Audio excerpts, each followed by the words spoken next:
Be me 27, master's student in a social psychology program, pretty much raised on the idea that men are a threat, and honestly, nothing in my life ever really challenged. That started with my mom, single-parent dad, bailed when I was around 6. Every story she told about the marriage had the same lesson. Men lie, men stray, men leave when things get hard. She used to say, never build your life around a man. He'll disappoint you every time. She said it so often it basically became background noise in my head. Then my own dating history came along and backed her up.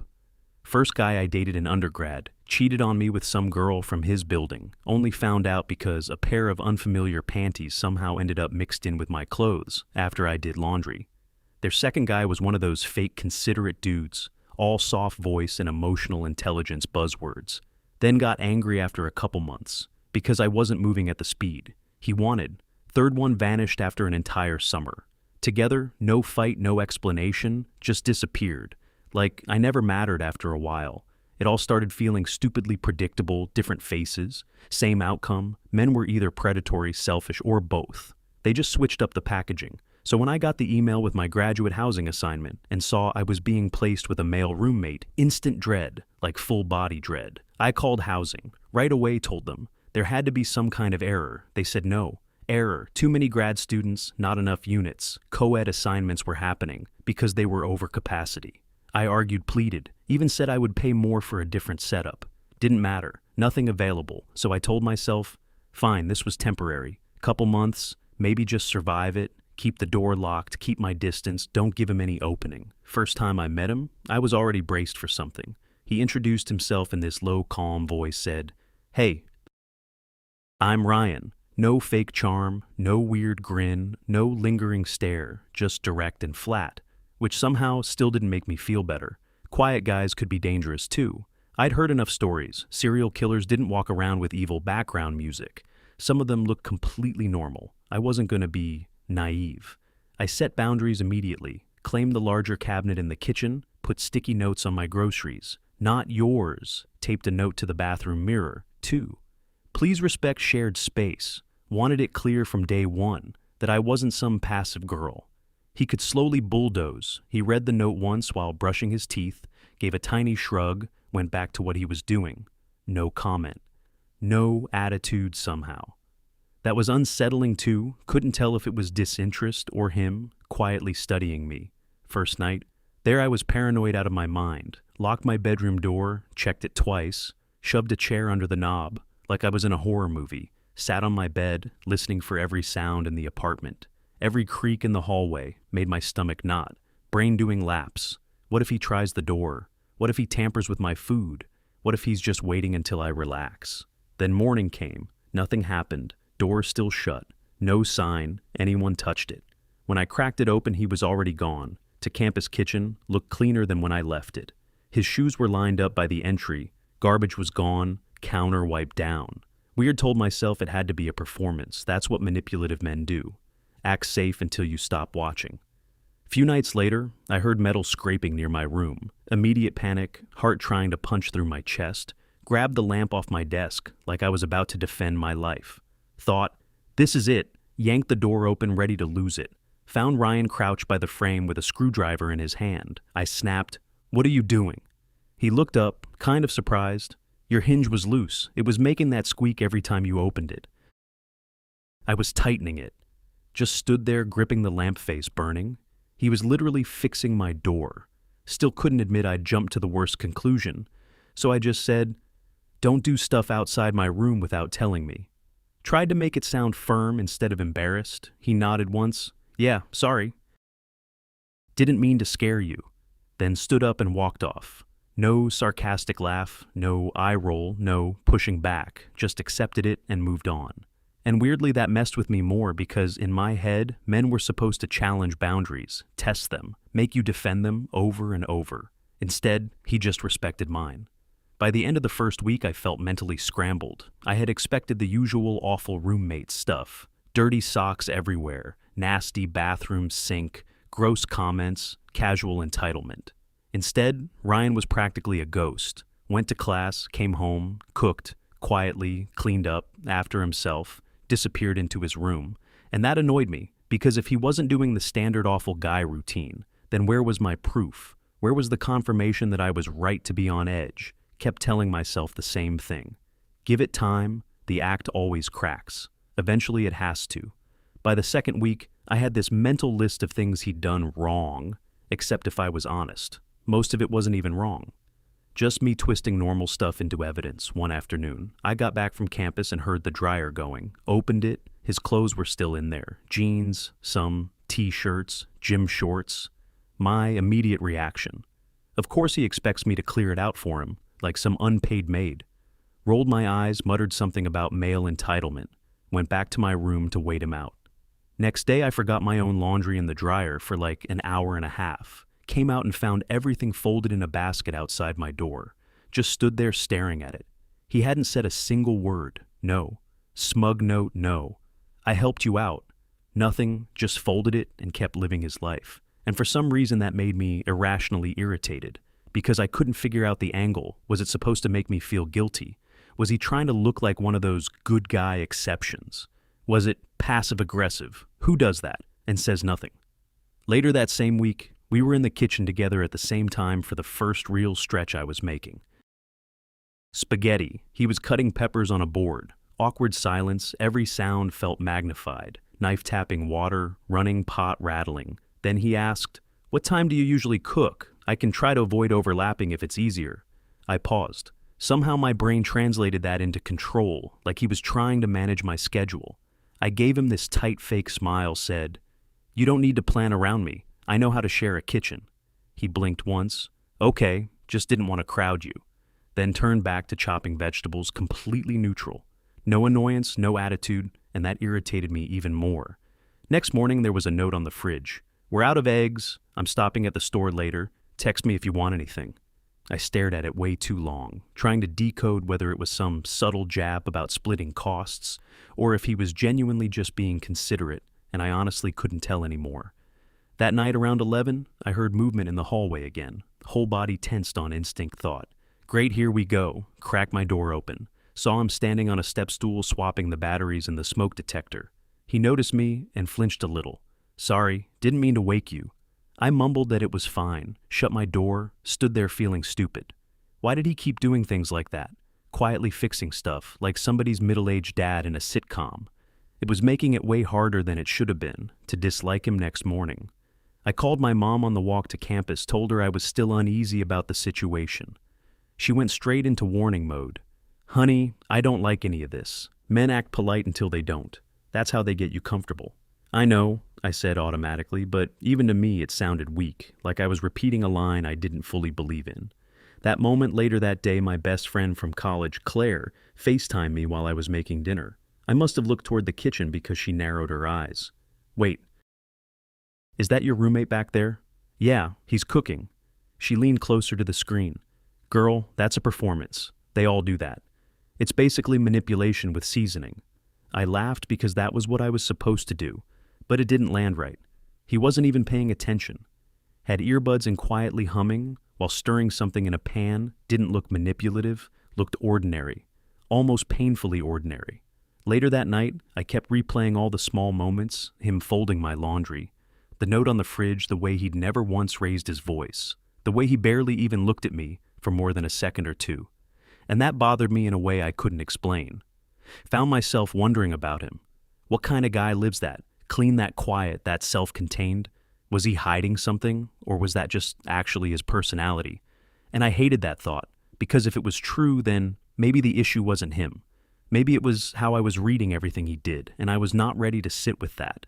Yet hadn't gone out with my cohort in a while, but by the third Friday of the semester, the group chat was blowing up about drinks after seminar. Didn't want to be the one person always skipping, so I went.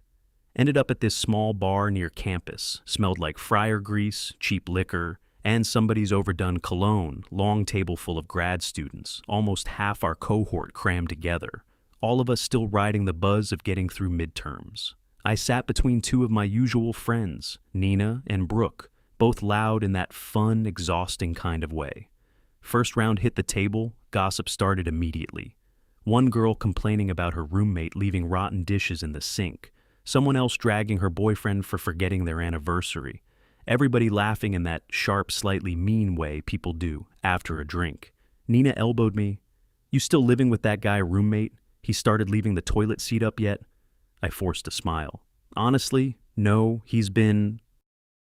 "Fine," Brooke snorted. "Fine? You sound shocked." I shrugged. I just expected worse. He's quiet, clean, mostly keeps to himself.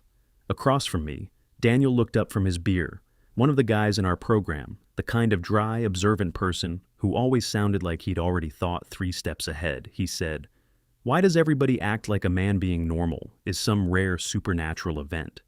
Table went weirdly quiet for a second. Nina laughed, but it came out strained. "Because most of you aren't normal." Daniel smiled a little, but his eyes stayed flat. "That's a pretty wild thing to say, like it's objective fact." Then he looked at me. "Do you really believe men are basically a problem until individually cleared?" I hesitated. Instinct said, "Say yes, just say yes, like always." But then Ryan flashed through my head, folding my laundry, tightening the hinge, making dinner in silence, while I kept searching for hidden motives. So I said, "I just go off patterns. Experience teaches you things." Daniel nodded once. "Sure, but sometimes patterns are also about what you expect to see." He wasn't smug, wasn't mocking me, just talking like he genuinely wanted me to think about it. "You ever wonder if assuming the worst makes every neutral thing look suspicious?" Brooke rolled her eyes. "Oh my God, here comes the not all men speech." He shrugged. "No, not all anybody. I'm saying maybe it's unfair to treat every guy like he's standing trial for the same crime." The air at the table got tight. Everybody suddenly very interested in their fries and drinks, pretending not to listen, while obviously listening. I took a sip of my cocktail, pulse suddenly loud in my ears. "You don't get it," I said quietly. "You don't know what it's like walking home at night, wondering if you're safe." He nodded like he accepted that. "You're right. I don't know that feeling." Took a sip of his drink, then added, "But I do know what it's like when people decide what you are before you've even said anything." That hit me harder than I wanted it to, because he wasn't being smug, wasn't trying to win, just saying it. Plainly then, he let it go. No lecture, no dramatic pause, just shifted the conversation to that new coffee place by the library. Everyone loosened up after that, talking about overpriced lattes and bad pastries, but I barely heard any of it. My brain stayed stuck on what he'd said when I finally left. The cold outside bit straight through my jacket. Whole walk home, I kept replaying the exchange. Daniel hadn't raised, his voice hadn't tried to make me look stupid in front of everyone. He just asked one question that made everything in my head wobble, and I didn't know how to answer it without stepping on my own logic. By the time I got back to the apartment, the hallway lights were dim. Unlocked the door, as quietly as I could place, smelled like butter and garlic and black pepper. There was a pan on the stove with foil over it, sticky note on top, made extra. "Take some if you want." I stood there for way too long, holding that little note. He didn't owe me dinner. He didn't even know I'd skipped eating out. I pulled the foil back, spooned a little onto a plate, ended up sitting at the counter taking bites in silence, and felt something around a man I hadn't felt in years. Not fear, not suspicion, just this weird, unguarded calm. Daniel's voice kept bouncing around in my skull. Maybe it's unfair to treat all of us like suspects. In the same case, I wanted to push back on that so badly, wanted some clean, easy argument, but none came. And then a few days later, something happened that cracked my whole worldview a little wider. Weird part was, things had already started settling before that. Not cozy, not close, just less sharp around the edges. Ryan and I had fallen into a quiet routine without really discussing it. He'd cook sometimes. I'd wipe down the counters after we'd stay out of each other's way without all that first-week tension. I wasn't relaxed exactly. Some part of me still stayed on alert. That background hum in my head. Don't get too comfortable, don't forget. He's still a guy. Just because nothing's happened doesn't mean nothing. Well then, Thursday night rolled around. I was at the kitchen table, half buried in articles and citation edits. Phone buzzed Aunt Denise. She never called me unless something was wrong. Answered immediately, her voice sounded shaky and too fast. "Sweetheart, your mom was in a wreck." My stomach just dropped out. She hurried to explain. "She's alive. Stable ambulance took her to regional hospital. Doctors said she might need surgery depending on the scans if I could come tonight." I needed to. My mom had been having these weird episodes for a while. Dizzy spells, exhaustion, random headaches. She'd kept waving it off like she was just overworked. Now suddenly this hand started shaking so bad, I almost dropped the phone, grabbed my bag. Key's charger started calling people without even thinking. Nina first voicemail, Brooke next, no answer. Claire straight to missed call. All these people who always said, call me anytime. I'm always here for you. Turns out always has pretty limited office hours. By the third unanswered call, I was crying. Not cute crying, either. That ugly, quiet, choking kind where you can't get air, right?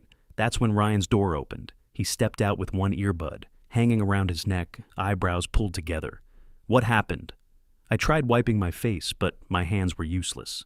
My mom, car accident. She's in the hospital. They said maybe surgery. I need to get there. He took one look at me and asked where I told him he checked his phone. That's almost 3 hours. I nodded, already panicking harder. Yeah, I'm trying to find a bus or maybe a late train or something. He didn't even hesitate. I'll drive you. I just stared at him. What? No, you don't need to do that. He was already reaching for his jacket. I know, come on. Didn't stand there waiting for permission, didn't make it a big emotional scene. Just moved 10 minutes later, we were on the road. His dashboard, glowing dim blue windshield wipers, brushing away this fine, misty rain. I sat there rigid with my hands locked together in my lap, whole body still buzzing with panic. Maybe 20 minutes in, I finally broke the silence. Why are you doing this? He kept his eyes on the road. Doing what? All of this. What's the angle? He glanced at me, once then back to the highway. There isn't one. I hated how automatic my next question sounded. People don't usually just do stuff like this. He let out this small breath that was almost a laugh, not mean, not mocking, just tired maybe. Maybe not the people you're used to. That shut me up for a second, but I still asked, seriously though, why would you drop everything and drive me across the state in the rain? He was quiet for a few seconds, then said, because you needed help. Like, that should have been obvious. Then added, you live with me. We're not random strangers. If something awful happened and I sat there doing nothing, I'd feel like complete trash. One hand on the wheel, voice steady. That's it. No hidden motive, just basic decency. I didn't know what to do with that. The way he said it hit harder than some big speech would have not. Dramatic, not fishing for gratitude, just matter of fact at the hospital. Everything felt too bright and too clean. Fluorescent lights, bleach smell, vending machine, hum nurses move me around in quick blurts of instructions.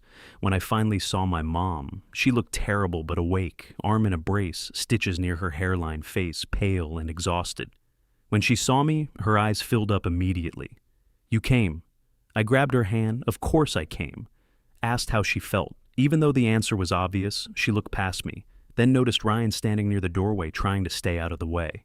Is that the young man who brought you? I nodded. She looked genuinely surprised. That was awfully kind of him. Then, because she's my mother, added under her breath like kindness, from a man with some rare weather event. Then spoke louder. Thank you, honey. You didn't have to do that. Ryan just gave a small nod. Glad she made it here. After that, he quietly became useful in 100 tiny ways. Sorted parking, so I didn't have to think about it. Found coffee, got crackers from a vending machine because I realized I hadn't eaten. Helped track down forms I didn't understand. Asked nurses questions. When my brain stalled out, never hovered, never inserted himself where he wasn't needed. Just stayed nearby like some calm spare battery, keeping everything running. While I shorted out around 2 a.m, my mom finally drifted off. Machines humming softly, I ended up in the waiting area, completely wrung out. Ryan was there too, stretched across one of those awful plastic chairs, jacket folded under his head like he was trying to trick his body into thinking that counted as sleep. Then my phone started buzzing. Nina? OMG! I'm so sorry. Just saw your calls. Are you okay? Brooke right after. Hey, missed you earlier. Everything good? Just stared at the screen. They'd all promised they'd show up, all the usual big words anytime. Always I'm here, and when everything actually went bad, nothing. Ryan, the person I'd spent weeks quietly classifying as a potential threat, was the one who'd moved without hesitation. No delay, no excuse, no performance, just did it. I said softly. I still can't believe you came all this way for me. He opened one eye, looked over at me.